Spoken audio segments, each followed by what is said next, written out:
Hey guys, this is Chris Clothier again with another episode of the Grind Podcast. Look, I promised the team and everyone that does all the production on the backside that I will not use the word grindaholics again.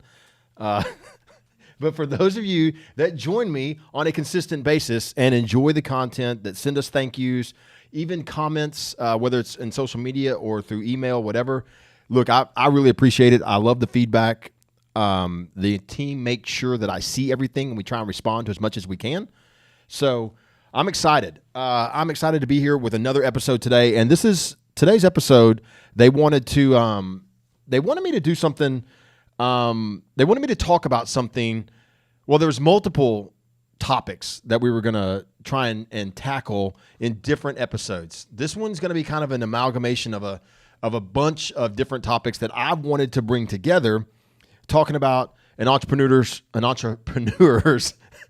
creative process, kind of talking about my creative process and how I do things, talking about the fact that many entrepreneurs have multiple projects. I have sometimes too many to count. And is that a good thing or a bad thing? I'm here to just talk a little bit about what's that process look like, how do you develop your own process, and why you really need to make sure you do you. Nobody listening today needs to try and replicate what I do or what Kent Sr. does or Brett or even our older brother Ken Jr. Nobody needs to try and recreate what we do the way we do it. You need to be influenced, of course. And is there a roadmap for you to follow? Absolutely. But you don't need to try and be something that's not true to you. Be something that you're not. That's a big part of what today's show is about. So look, let's start with this. You kind of know what we're going to talk about. Let's get into it for a few minutes. And the reason why part of this came up today is you can't really see it. Maybe you can. I don't know. I'm not sure how much you can see around me and that kind of stuff. But as generally happens about every 2 weeks to 2 months. All right. So this is there's like this build up to, I have to change something. Something has to change. As a kid, I would move my bed from this side of the room to that side of the room. I would move my desk over there, put my dresser up here. I mean, I would hang this on the wall, but then move that over to that side of the wall. I need a new picture to hang up. I need to change. I don't know what that is. I don't know what that means, but I know that there's some compulsion inside me that says, hey, I enjoy change. I like the process, and to me, it's cathartic in a good way, that I like this constant changing type of atmosphere. It's why I don't do really good. It's why years ago, don't do really good. I don't do really good with like Excel spreadsheets and going through P&Ls and all that kind of good stuff. I have to do it as an owner of the company. I've got to be in that process and be a part of it. I need to hear it. I need to understand, but I also need to make sure that there's, people around me that's their thing. They have the patience. They have the ability to sit down and be very structured with what they do. Kent Sr., that's him. Brett, that's him. That's one of the reasons why years ago for a succession plan, it was long decided that I would not be the next CEO. I'm the oldest of the two brothers that are involved. Kent Jr. is outside of the company, but he's the oldest one, but he's kind of at this point, he's got his own company that is doing wildly, massively successful, and we've got ours that's doing wildly successful.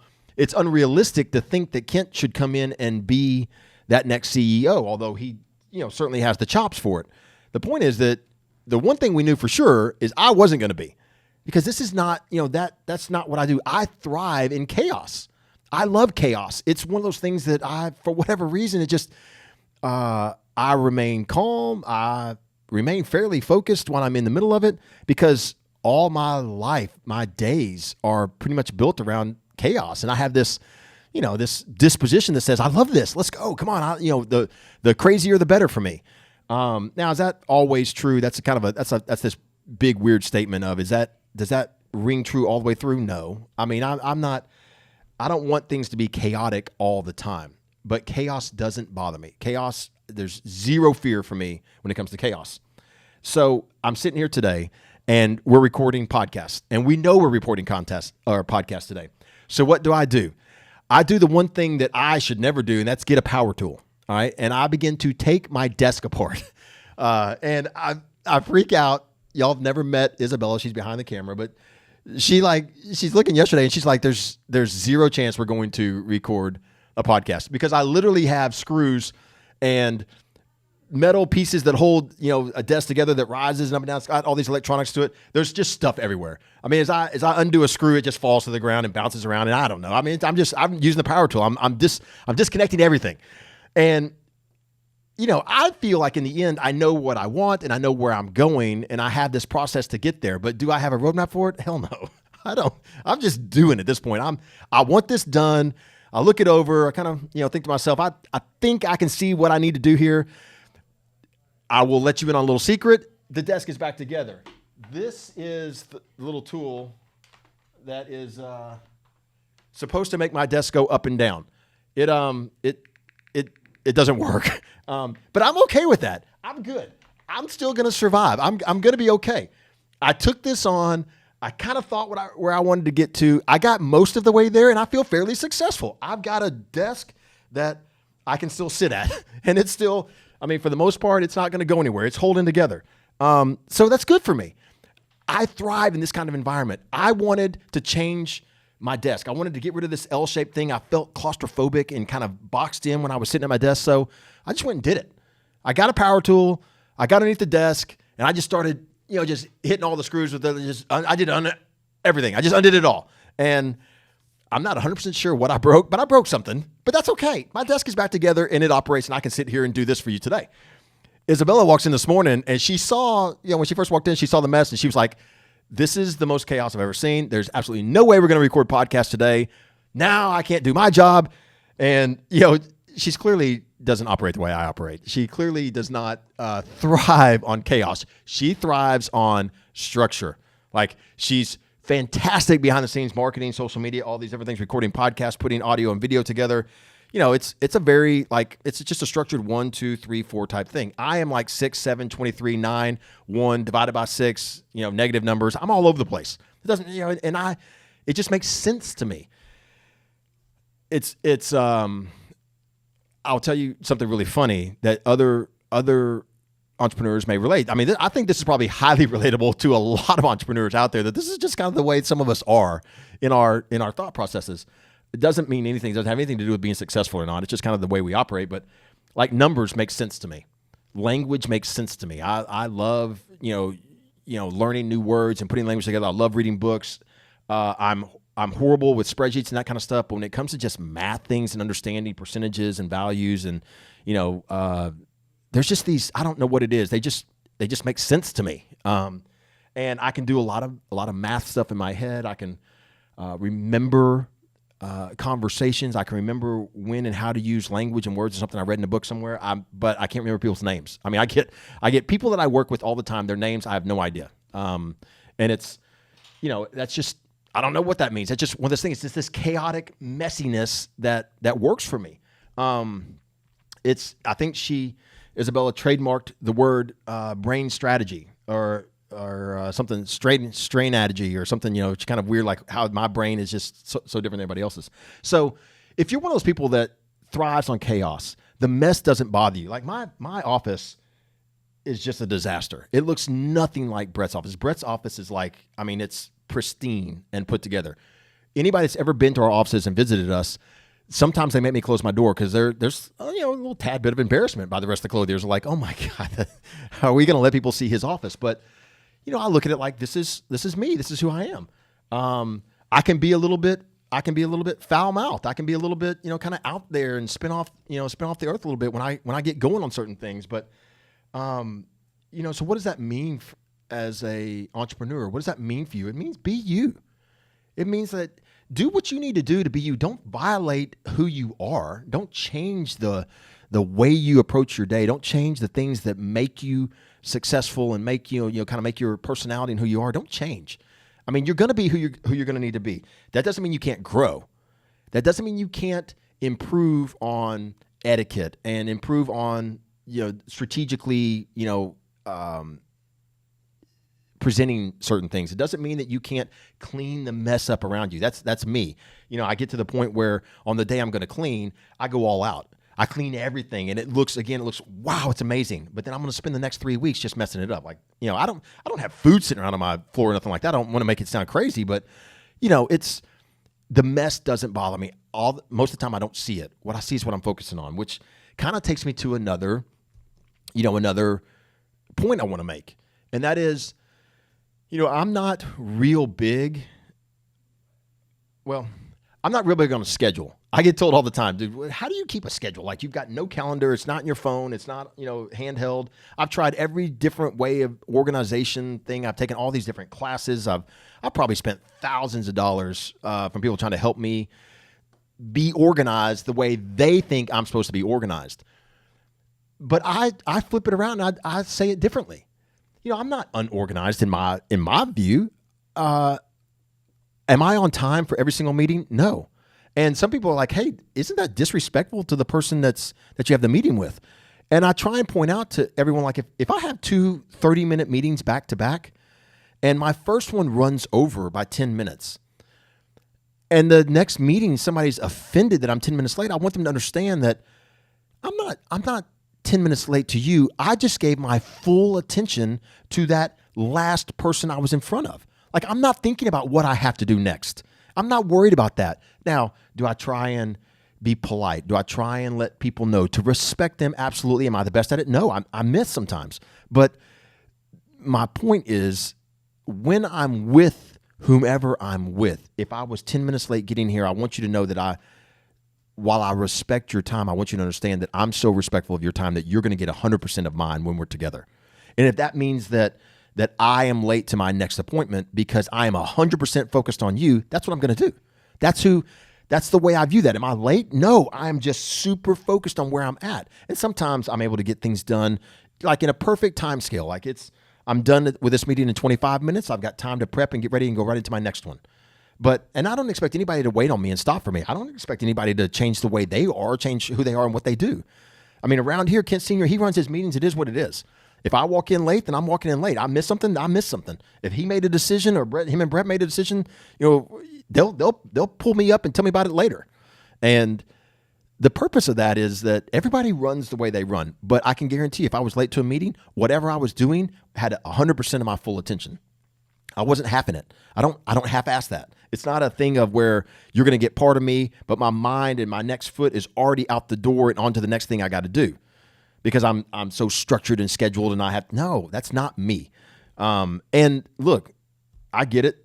There are 1,000 articles on Business Insider of highly successful people or other places like that they say, look, this is how I structure my day. I've got every 5 minutes structured out, and I go, and I do things in this. I spend 6 minutes eating here and 3 minutes talking there, and 5 minute incremental meetings. Woo! I don't know that I could do that. I mean, I feel like my day is structured that way, but up here in my head, and I just kind of do what I'm doing, and I'll stack a bunch of 5 minutes together if I need to. But that's me. That's how I operate, and I operate without asking anybody to approve of it. This is me. This is what you get. But when we're together, you're going to get 100% of me, and that kind of takes me to this last little thing that I'll give you 2 pieces of advice. So an entrepreneur that operates like me, that has this chaotic mind, that, and I'm not even saying that I'm good. I'm not even saying that I'm successful. I'm probably successful because I'm surrounded by really, really, really great people. I've got great partners at REI Nation. I've got a great partner in life, in my wife, and we lucked out and got a great partner in a young lady that works for us and runs a lot of our projects. Because, my wife, Michelle, she's different than me. She has to have like structure. Mess and chaos, drives her nuts. But, she understood my need to have this kind of chaos going on in my life. So what did we do? We went and started a nonprofit. We started a charity. How did we do it? I had this grand vision, this grand idea. Michelle was all in on it. We were both together. This is what we're going to do. And we brought our assistant in. Her name is Ainsley, in case I say it and you'll understand that. So we bring Ainsley in and we say, hey, go out and buy 100 of these, this thing we were going to give away, this packet we're going to give away, varying sizes, get 100 in here, get them all organized on the wall, and then we'll figure out how we're going to give these things away, what we're going to do and it's a charity based around kids that are battling cancer. And so, that's how this thing started. Had Ainsley not been able to take my vision and kind of create it, it would never be where it is today. Her and Michelle, and really, I think Michelle would say this, that Ainsley is probably 95% responsible for everything that's happened at our charity. I was 100% responsible, along with Michelle, with coming up with the idea and the concept of it. And I meet with Ainsley all the time now and Michelle to talk about what we're going to do going forward. But bear in mind that I've got these ideas that are all over the place, and it's Ainsley that brings it together and says, with her organization and her structure, she builds it. The same thing with we put together an ultra marathon to be the biggest fundraiser for the charity. So we've got this 50-mile race that we do a 50-kilometer race and we do a 50-kilometer relay race. This thing got right at 600 runners to run it 2 weekends ago. But there's all these little moving parts that go along with it. The chaos, I'm all in. I love it. There's we're going to do this, we're going to do that. We're going to have food trucks. We're going to have beer trucks. We're going to have the professional timing company out there that's running and producing the race. And in the end, we're going to have the best aid stations out of anybody. It's going to be, the swag bags are going to be incredible. This hat is from the race. My Kids Kicking Cancer t-shirt on is one of the, there's all these different things that go along to all these ideas that I come up with. But somebody behind the scenes has to execute and be organized to get that execution done. Entrepreneurs, we often have these big ideas. We want to start big things, but you have to surround yourself with great people, especially if your mind works like mine. If chaos is where you thrive, you're not going to be able to always accomplish a lot of things in that kind of environment. You have to have good people around you that can take your chaos and structure it. And I try and prevent the chaotic mess that's sometimes in my brain from affecting my wife, Michelle, or from affecting our assistant, Ainsley. From affecting my dad and brother as my partners here at REI Nation and in the grind. I don't want my chaos to affect them. So everybody kind of knows how I work. Everybody kind of knows how my brain works. And I've got to make sure that I am really good at helping everybody else, kind of stay true to themselves. And when you find a really good group that works that way and people that work that way and partners or teammates that are going to work for you, you can thrive in chaos. You can be really, really successful as an entrepreneur, doing a lot of different things, needing these little quirks to your personality that fit like constant change, and you can be successful. There's no reason to not be this way. Be who you are. Just understand the limitations, understand the needs of people that are going to be your partners or teammates that are going to work with you, and then make sure you feed them the right way. Make sure that you don't let your chaos bleed into chaos for them, especially if they're not built that way. Look, wow, that was, I feel like I flew through that. I want to keep talking, but we're kind of at the end here. I've kept you guys for 18 minutes. It's been amazing. If you stayed with me, I really appreciate it. If you're watching on YouTube, man, share this. Let other people see it. If you're watching on our website, if you're listening on any of the different locations where the podcast publishes, thank you. That's the biggest thing I can say to you. I appreciate you staying with me. Let me know what I can do for you. Let me know if there's something you want to hear about. We're going to record some more podcasts later today. Am I right? Okay, I'm getting the heads up and the thumb up. So, look, I'm excited. I'm going to do a couple of sessions today. You'll be watching them in the future. Stick with me. Until then, guys, grind on, keep working, do the best you can. Let me know how I can do to help. I appreciate everything, y'all. Take care.